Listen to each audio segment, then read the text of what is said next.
Halo is a sci-fi first-person shooter, or FPS for short. Enriched with an in-depth story, design and multiplayer game modes, millions of fans around the world have invested hours upon hours into the franchise. Halo's multiplayer aspect to the game is what keeps players coming back for more. Being able to play a wide range of game modes and levels, this perfectly crafted multiplayer experience is what kept the franchise alive. Typically played in a 4v4 scenario where players take control of their Spartan character in teams of 4. They are then placed into a digital arena to fight to the death to see who has the better aim, communication and smarts, with the better team coming out on top. With a large player base that enjoys this style of gameplay, the top 1% of players dedicate their time and effort to staying on top and doing whatever it takes to prove themselves through tournament play. New Zealand, a tiny country nestled at the bottom of the southern hemisphere, a small group of players have dedicated themselves to proving their skills in the game of Halo. With players achieving the top honour of representing their country as well as others just falling short of the opportunity, and a select few that stay on top to cement themselves as some of the best to ever play the game. This is their story and how they came to be.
Sort of opened my eyes to this game that was something completely different to anything I'd ever experienced. Aliens and different planets and atmospheres different from the world we live in, different technologies and guns. I'd never seen anything like this in a game before. It was mind-blowing in a way. A lot of people say the multiplayer is good, but the campaign really drew all those people in to begin with, and that's why so many people had the game and why so many people could compete together. People who were into that kind of game, like a real pure first-person shooter experience, kind of hanging out for a game like Halo.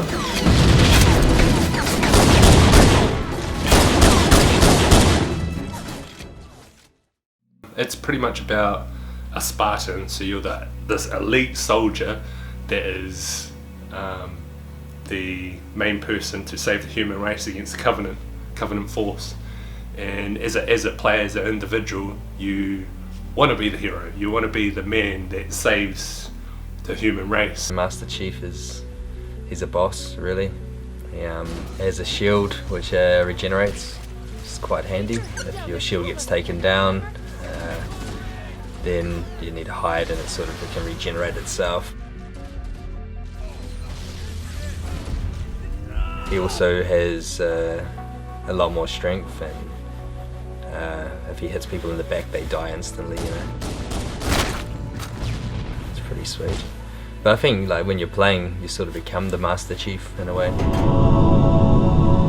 Tube shows green. Cycle complete. Sorry for the quick thaw, Master Chief. Things are a little hectic right now.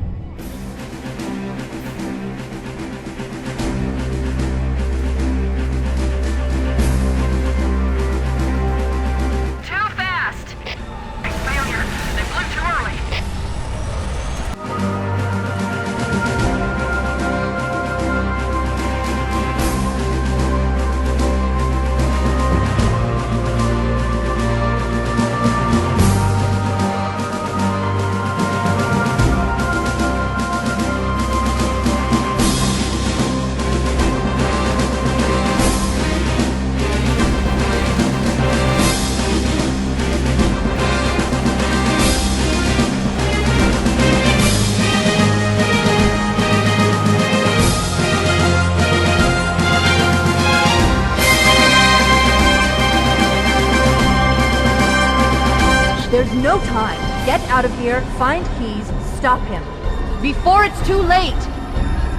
Before Halo came along, you used to have your PC first-person shooters such as Wolfenstein and Duke Nukem and stuff like that. And a lot of developers tried porting that same experience to console. The problem is that those games were quite complex. For example, like in Duke Nukem, you used to be able to run around with like 10 different weapons, and you'd use the number keys to select which weapon you wanted. Whereas in Halo, rather than having 10 weapons, you had just 2 weapons. And rather than like cycling through a huge weapon list, you just hit a single button, instantly switch out for your, like, you can switch from your assault rifle to your pistol in an instant. There was no need to, you know, cycle through 10 different weapons. If you wanted to throw a grenade, you didn't have to pull out your grenade then throw it. You could just instantly throw your grenade. You could instantly hit people. You wouldn't have to pull out a melee weapon.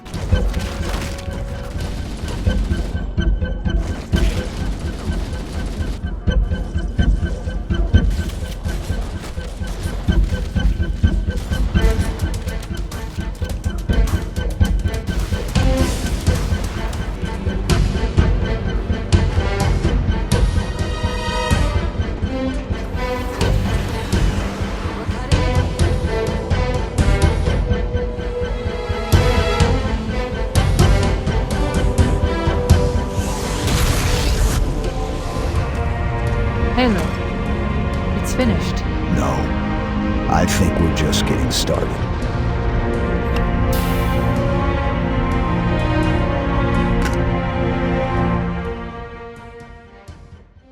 After taking control of the Master Chief to take down hordes of alien attackers to save the Earth, the natural progression for players was to test their skills against one another in the multiplayer arena.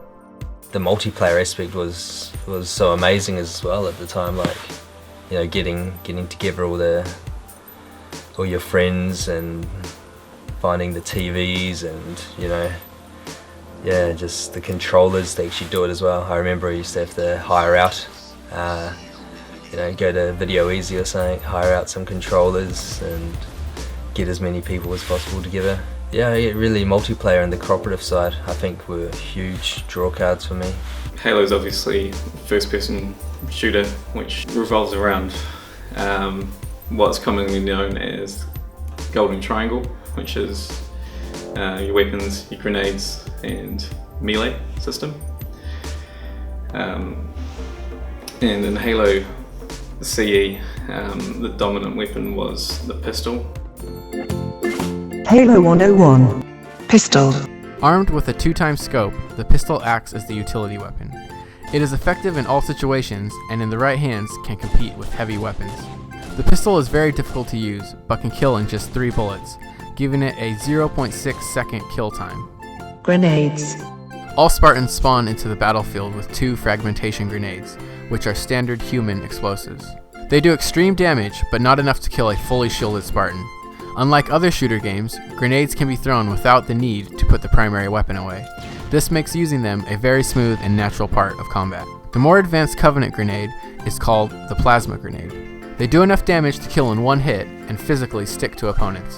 When a Spartan is hit with a plasma grenade, it is referred to as being stuck, and the grenades are often referred to as stickies due to their attachment function. Melee system. Spartans are very strong and can deal a lot of damage up close by performing a melee attack, which involves hitting the opponent with the butt of the gun. Melee attacks usually deal enough damage to deplete an entire shield or to kill a shieldless opponent.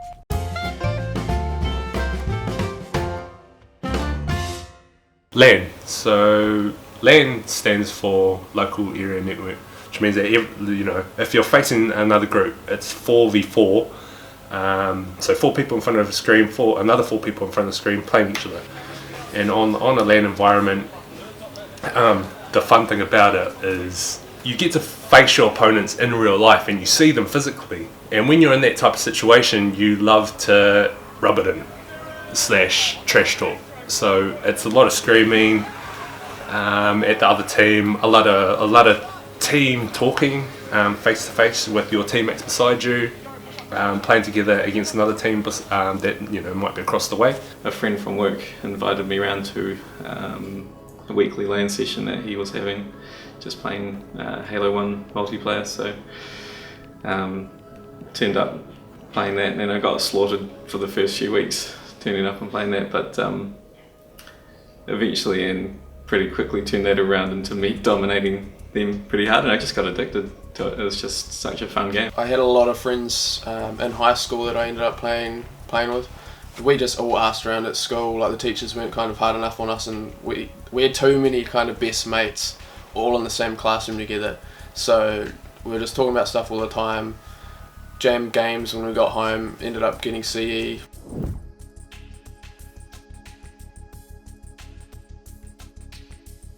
Played heaps of games together, found out we could system link it, so we just keep playing against each other like kind of every month or two.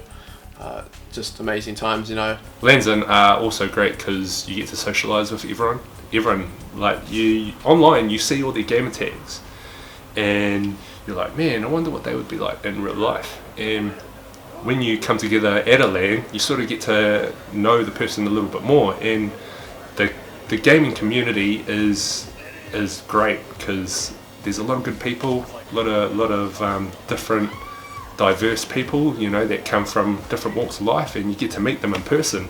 You get to play alongside them. You even get to have fun games, you know, just muck around.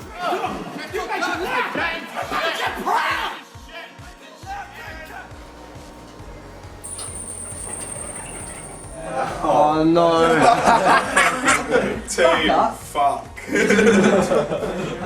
But other than that, yeah, it's a great socialising opportunity to meet the people behind the gamertags. Your gamertag is the name which you give yourself online. You can pick it to be anything.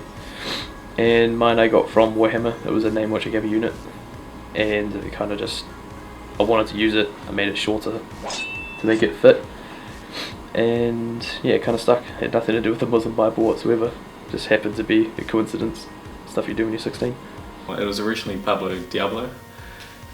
Just because like Pablo is the Spanish version of my name, Paul, and Diablo because I thought I was a cool as Satanist when I was a teenager.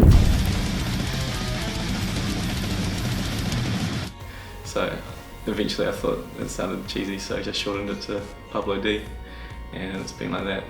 Yeah, so I've had that Xbox Live gamer tag since 03. TTOCZ. Some people would call me T-Tox, T-Tox or Tox. I used to call it Tox, which is my name backwards with a Z. It came about when I was flatting in Wanganui, and one of my flatmates came home one day, and like the buzzword at the office was to get some traction on an issue, you know, and she just kept on talking about this buzzword, traction, you know, get some traction. I was like, oh, just use that as a gamer tag, like. It's no real big meaning. Ethics NZ, it means me. I like the thought of ethics with a C, but I changed it to ethics so it sounds cool. Hold up.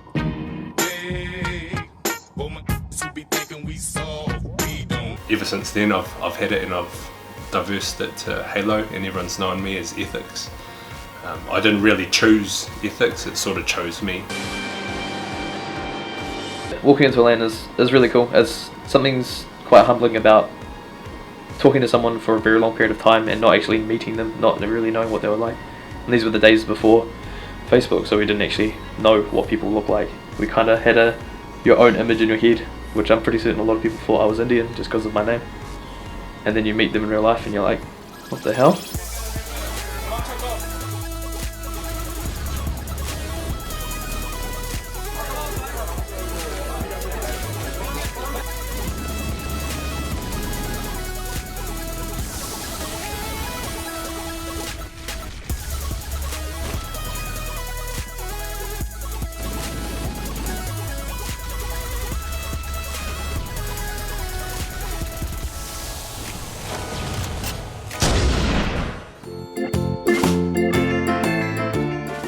Sniper rifle. The sniper rifle has 2 times zoom like the pistol, but also 10 times zoom for extreme distance shots. Sniper rifle bullets do slightly more damage than what a full shield can withstand, meaning a hit will remove shield and do some damage. Because of this, one shot to the head will kill a full shielded target, but it takes 2 to the body.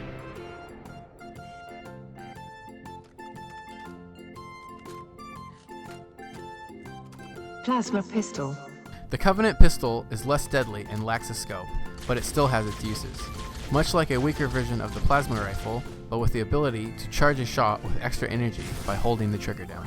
Once charged, a large bolt can be released, which is heat-seeking and will fully deplete a Spartan's shield.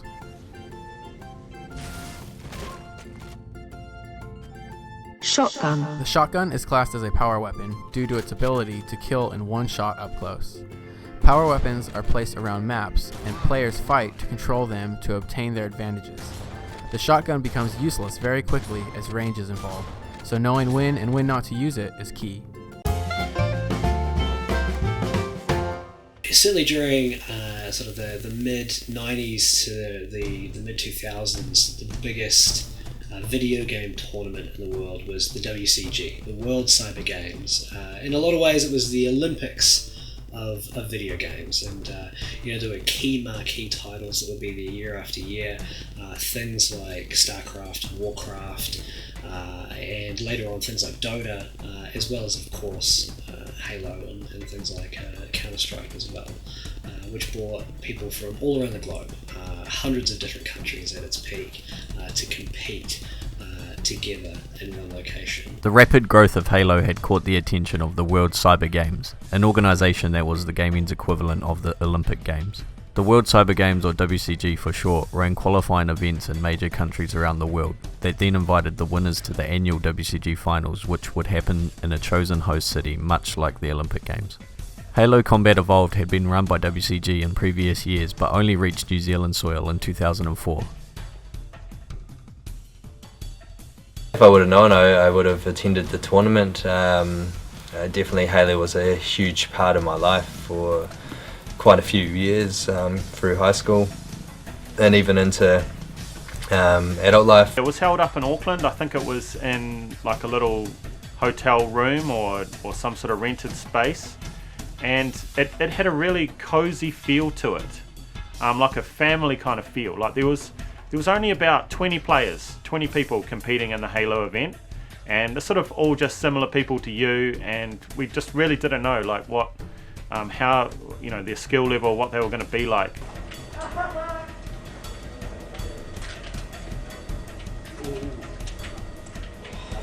Yep. Just one shot.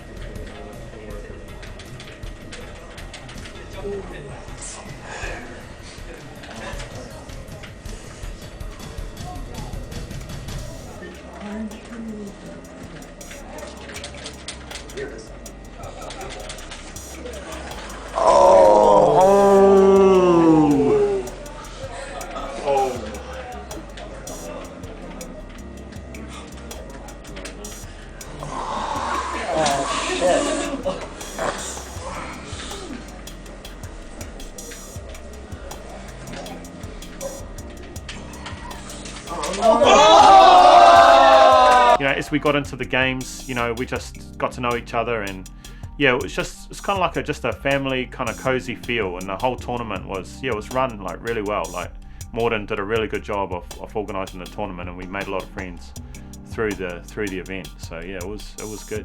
Traction was a man that I met in 2004 at the 2004 World Cyber Games Qualifiers, and he was good. He was good at Halo. Very, very good at Halo CE. Playing against Traction was just annoying, I think was probably the best word, because like he will wait anywhere full of power up, like literally hide somewhere until if he's got no power up, and then pop out at the right minute to pick up the overshield or whatever, and then so the whole time, anytime I ever came up against him, he was always had a friggin' power up. Overshield is kind of like an extra life, if you will. Like you can take almost like double the damage as you would be able to normally. It was important to have an overshield, but especially on the levels with overshields, obviously better to have one than not have one. They were surprised when we used this tactic of grenading ourselves and then getting the overshield again. They were a bit surprised at that, like on Wizard, like you would. You've still got some of the overshield, but you want to take the overshield so they can't get it. So you throw a little grenade, kill yourself, and then quickly grab the new overshield. And some of them had never seen that before, and they were pretty surprised by that. Active camouflage. Active camouflage gives 45 seconds of near invisibility to the player. The player becomes translucent, but the player model can still be distinguished by the bending of light as it passes through. Sharp eyes are needed to spot a Spartan with camouflage. Rocket launcher. The rocket launcher is the most powerful weapon of all, with 2 barrels to allow for 2 rockets to be fired in quick succession. Not many survive a meeting with an opponent wielding a rocket launcher. The rocket explosions are similar to that of a frag grenade, but are larger and do enough damage to kill in one hit. The only downfall to this weapon is the slow reload and melee speed. Players can also kill themselves if they shoot too close.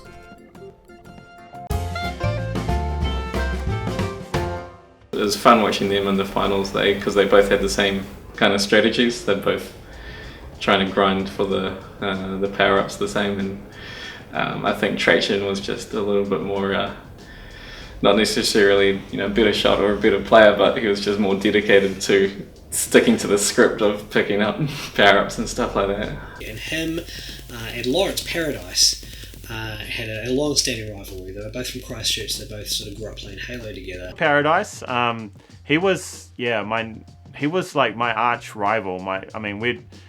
I'd grown up with this guy. We'd gone to the same primary school, the same intermediate school, the same high school, which was rare to go to all 3 schools, and we were sort of similar sort of gaming backgrounds. Had enjoyed games from a young age, so yeah, I knew that he was good. I knew that his skills were top notch.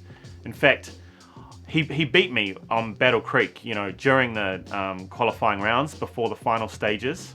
And he was actually a better player.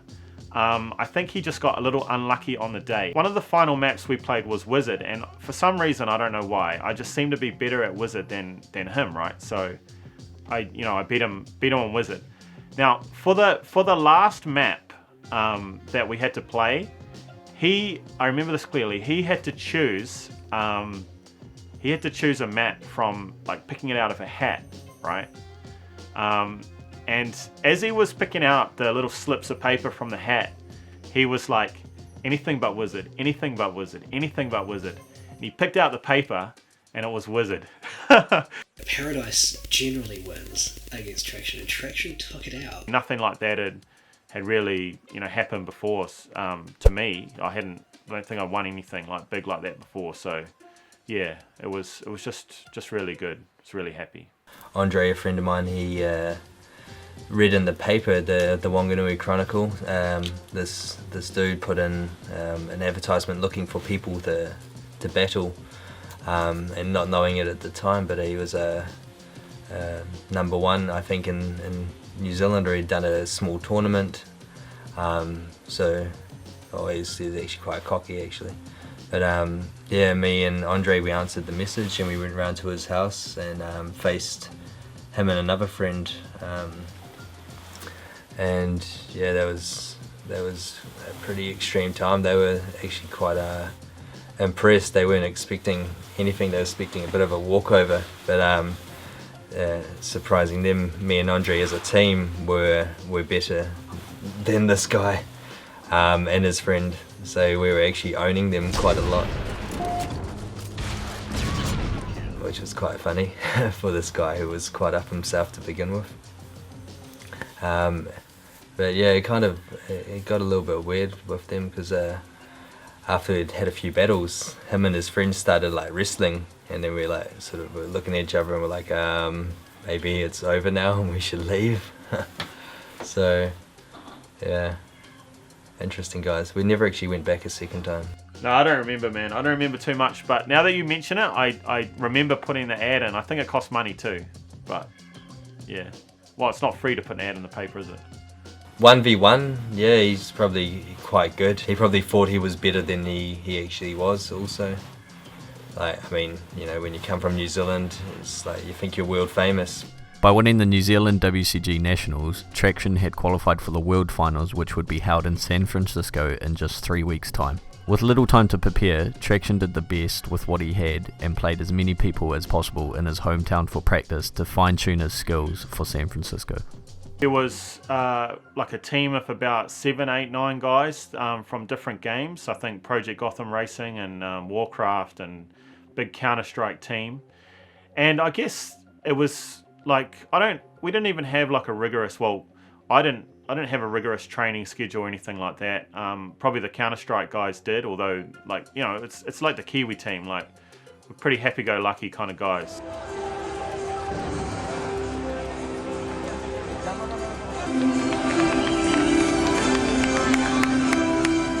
Mongolia,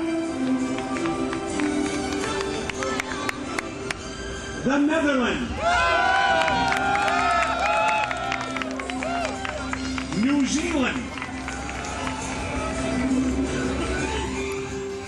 It was amazing. It was walking in there for the first time. You really got an idea of the scale of how big this thing was. It wasn't just the Halo, it was set up for all the games, but it was like in a massive big arena.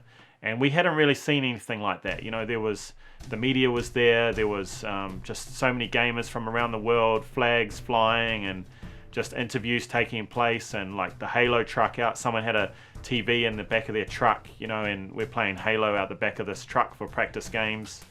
And it was just the whole like atmosphere was pretty electric, like pretty charged up.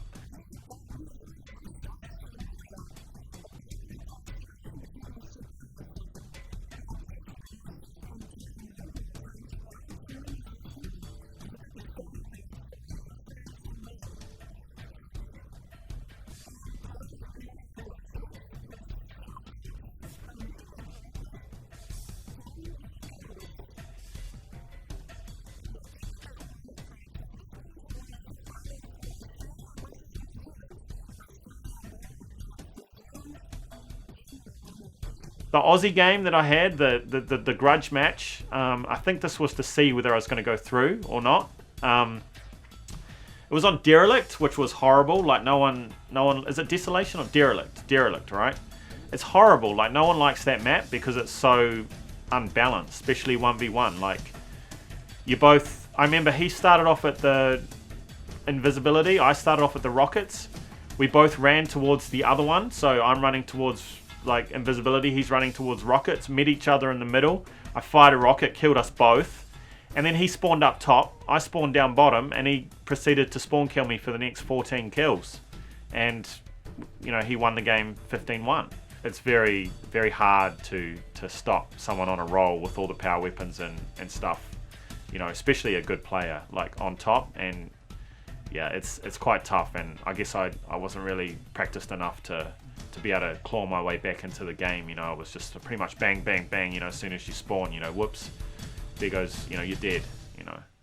So, pretty tough. Unfortunately, Traction went 2-2 in pool play and did not advance out of his pool, but still manages to hold the best record for any Halo title under the New Zealand banner.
Halo 2. It's the sequel to one of the greatest games ever made and the most anticipated game on any platform. Everyone in New Zealand knew who they were, and at the time they were, you know, the best players in the country. We definitely practiced way more than any other New Zealand-based team. Prodigy, this was, I think, before the rise of him, before he turned into the powerhouse that he turned into. I got my ass carried, I was nervous as hell, I remember just missing so many shots. We didn't play for money, there was no main stage, there was no nothing. It was, we wanted to see how good we were.